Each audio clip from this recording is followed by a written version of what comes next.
This is your exclusive look inside a bold mission. A Canadian warship cruising through China's backyard, always on guard. Hold the line, okay? Because anything can happen. And a fishing boat just might be a spy ship.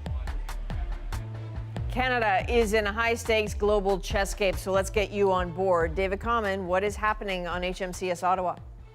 Well, Adrienne, we're out here in the South China Sea, and a helicopter launched from this Canadian warship ended up stumbling across a Chinese aircraft carrier. It was chased away by Chinese helicopters. Hardly the only encounter on this journey. 60 meter, perfect, good.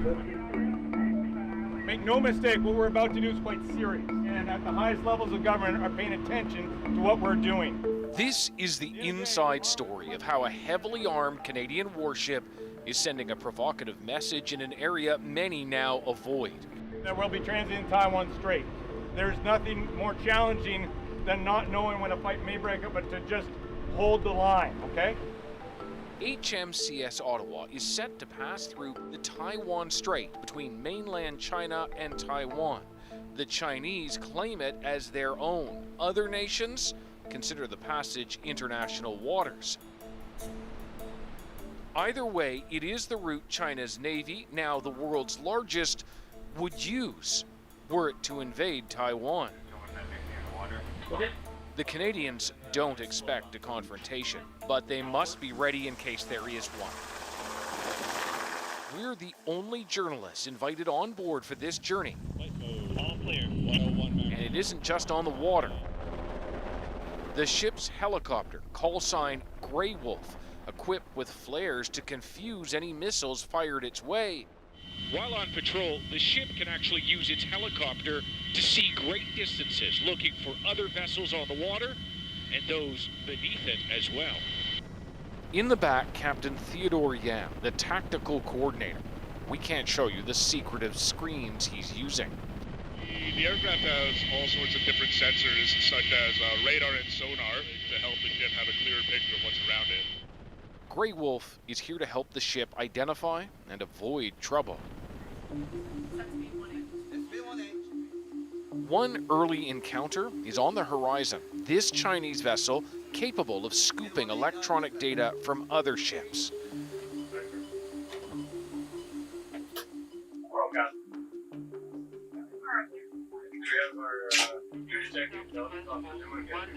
This is Chinese warship 161, over. Then, much closer, a Chinese destroyer arriving just as Canada links up with friendly forces from Japan and the US.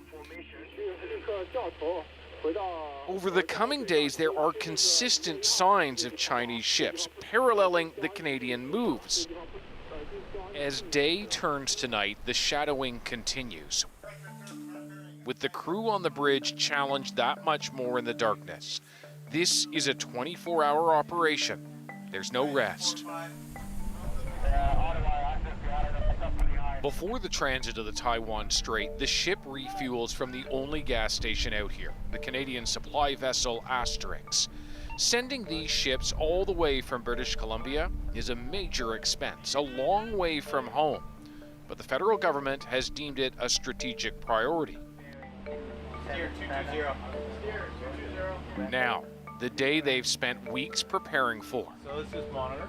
As HMCS Ottawa turns into the Taiwan Strait, it follows behind an American naval vessel, the USS Ralph Johnson, flanking them both 3 ships from China's Navy. Now, if you look at it from China's perspective, their shores are less than 40 kilometers away. And so when foreign warships of an adversary perhaps go through the waters in your backyard, of course, you will send others to watch. China has characterized previous crossings as stirring up trouble and call out the American vessel on the radio. You have entered China's contiguous zone. What's your intention? Over. This is U.S. Warship 114. I'm a sovereign, immune United States naval vessel. What's happening out here on the water is a microcosm for deteriorating relations between China and both Canada and the U.S. Such a journey 4 years ago would have been normal without warships shadowing each other. Just 6 years ago, this same Canadian ship pulled into Shanghai for a visit, welcomed and celebrated by China's Navy. Yeah, Roger, report. The change in such a short time is difficult for the most senior Canadian sailor, Commander Sam Patchell. There's a loss of trust, and so everyone here is a little bit on edge. I don't know if we're trusted. Why are we here? And this tit for tat of a lack of trust that obviously used to exist. Ships maneuvered freely in here, so hopefully we can get to a space again where we just trust each other. The Taiwan Strait is also where a vast fishing fleet operates, and that is a risk for the Canadians. When this fishing boat turns towards them, there isn't much room left to maneuver. He came a little closer than I would have liked. Ottawa's captain knows that. Avoiding any incident, whether with China's Navy or another vessel, is critical. I don't want to do anything that could lend or lead to discredit to us. And with the world watching, it would be very easy to use that information against us in Canada and delegitimize our presence. They steer the lumbering frigate around the fishing vessel. The American ship suddenly shifts too, but not out of risk of a collision, more a suspicion that this vessel may be used for surveillance, even if it appears to be a fishing boat. Three Chinese shadows on the side here. Throughout, the ship is mirrored by a Chinese destroyer and 2 guided missile frigates. They're never far, but not that close either. The young sailor's part of a strategic game, its main stage, the international political arena, but seen more viscerally here on the water. 2 nations, barely talking, in a stare-off at sea. Always safe, but also with a hint of danger. And big questions about where this is all heading next. So, David, why has Canada gone all that way to send a message? Well, Adrienne, important to note that it didn't have to. A political decision was made, the Navy sent to execute it, and that signal is that these high seas are intended to be open for all commerce. You think about this as the lifeblood of global commerce, and Canada signaling to China in particularly that it wants these to be free and open. But you don't want to anger China either, so it is very much a balancing act with a lot of nuance out here. All right, David, comment on the South China Sea tonight. At the center of Canada's housing crisis, landlords and tenants are facing off in what feels to some like never-ending disputes. We've been told you're looking at minimum 24 months. We look at the problems, possible solutions, and what some are calling a broken system. That's next.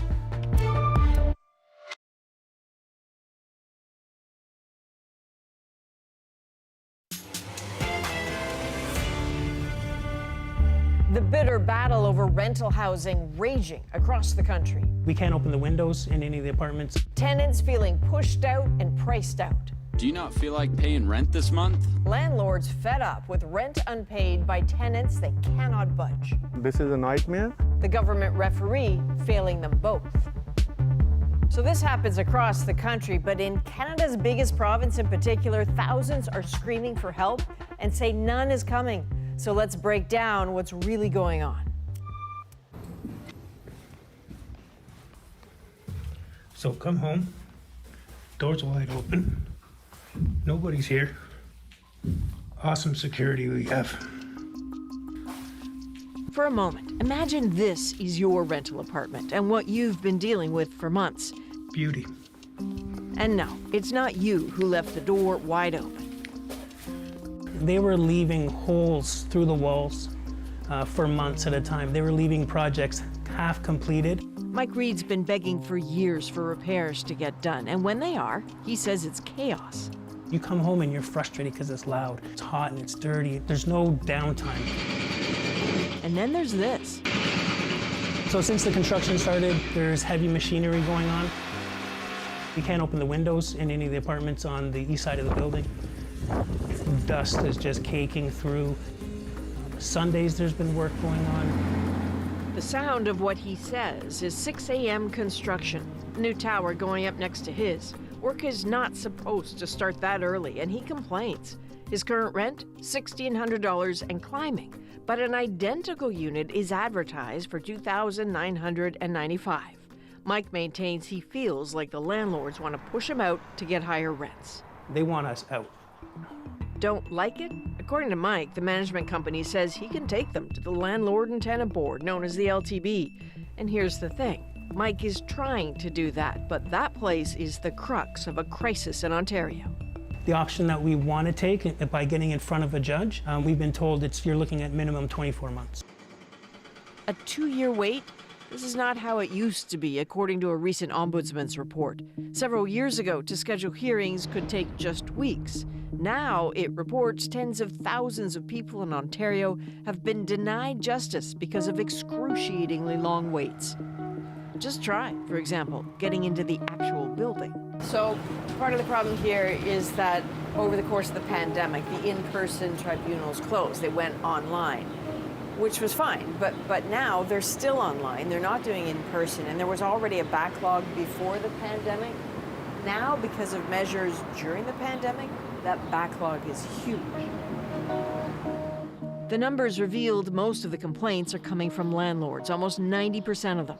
This is such a bureaucratic mess, like I'm done being landlord. This is a nightmare. The complaints are coming from the likes of Raj Salwan, who owns an investment property, a condo. Well, this building behind me, this is where my unit is, where my tenant has not paid since 19 months. 19 months of no rent. He's out over $30,000, money he doesn't have, and then there are the bills. See how many bills I have here? This is a tax bill. I can't even open it. I am paying for her electricity, hot water, water bills, and I have plenty. I believe more than 15 or 16 here. But you just can't bring yourself to open up the tax bill? No. Why is that? I'm just going down into the hole, from line of credit, which is secured line of credit against my house, I'm dipping into that. And so are you then facing the prospect of having to sell your primary home? I can't even say those words, Hopefully not. Selling the condo is not a great option. Who would buy with a tenant who won't pay and won't leave? I check this page like 5 times a day. We first met Raj earlier this summer. He'd already been waiting a year for a hearing date at the LTB. Every time with the hope maybe something has changed. Maybe I have a hearing scheduled. Nobody cares, nobody hears. I have not heard back from anybody. Call them and you're on hold for 40 minutes, and then afterwards the guy will come on the phone and will tell you, nothing I can help you with. Maybe you think these are rare or extreme cases, but consider the backlog at the LTB is now 38,000 files. Do you not feel like paying rent this month? Then don't. A system so broken, it's openly mocked and sometimes manipulated. Check out TikTok. In Toronto, you can't be evicted for not paying your rent. Your landlord actually has to go to court and wait at least 6 months of you not paying before they can do shit. Then there are landlords also taking to social media, also fed up with the LTB. Tenant just left, hasn't paid rent, and then he leaves the house in this condition. Someone has to do something about this. It's unbelievable. Do something about it? One rough day at a time, some are trying. In the last 2 to 3 years, it's been an absolute nightmare for anybody who's had to use the system. There's that word again, nightmare. Elaine Page is a paralegal, used to take all sorts of cases, now spends 95% of her time on landlord-tenant files. I have files where it's over $100,000 in arrears, all due to the delays. So if it was running efficiently, it would be great. What is going on that everybody seems to point a finger at this entity? It's supposed to be user-friendly. You're not supposed to need representation. That's probably the furthest thing from the truth. If you make a single error, like a date or a misspelling of a name on a notice, then your application's thrown out. Which is precisely what happened to Raj Salwan. After waiting for more than a year for a hearing date, he finally got one in August, only to realize at the last minute that there was a mistake in his application. So he's back at square one. because of a silly mistake. Now you have to go back in line. I can't describe the mental agony the family has been through. Again, his experience is echoed in that ombudsman's report, which describes an LTB with not enough adjudicators, antiquated technology, and an overly complicated system. To what extent do all these problems at the Landlord-tenant board make the housing crisis that much worse? The problems at the Landlord-tenant board make the problem profoundly worse. My clients that are not just selling their properties, if they're keeping them, they're moving into short-term rentals because they can't deal with what's going on. And would you ever tell anyone you know or love to be a landlord? Never. Never. Rough realities call for extreme reactions. Come, we're good. So they're building another building here. There's 5 going up across the street here. I don't see any of it being affordable housing. Mike Reed did something in August he once vowed never to do. He reneged on his rent just once, just an experiment, to see if it could force a hearing. He hasn't heard a word. It really feels like the system that was there for tenants and landlords has just disintegrated. It's fallen apart. There's nowhere to go to and get real answers. And Raj Salwan, from the best of intentions to the worst of realities, he has no answers, only soaring debts. If he had faith in the system once, he surely doesn't anymore. I want other people to learn from this. Like, this is what is happening in Ontario. Stay out of this mess. This is not worth it at all. We reached out to the Landlord-tenant board. It said that for some files, the wait times have decreased by a month or 2, and they expect further improvements once new staff and new adjudicators are hired. So help may be coming, but it's just not on deck yet. So as we work on stories about problems and solutions, we want to hear from you about your concerns, your questions on navigating housing in this country. This is everyone's worry. You can reach us at thenational@cbc.ca. Coming up, a mysterious discovery on the ocean floor. And so when we saw it, I was like, I have no idea about this. The golden orb that has even the experts stumped. That's next in our moment.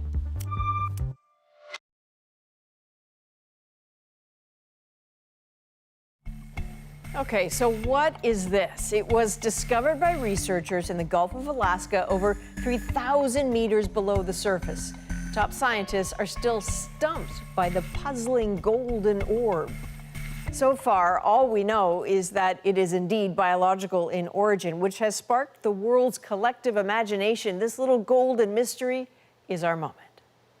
Yeah, I don't know what to make of that. So we were diving along the Kodiak-Bowie Seamount in the Gulf of Alaska. It was a very vibrant color. And so when we saw it, I was like, I have no idea about this. So I waited for our sponge biologist to walk in the room, and they said, I don't know what that is. And we talked to other sponge biologists, and they were like, maybe that's not that. Yeah, it's definitely got a big old hole in it, so something either tried to get in or tried to get out.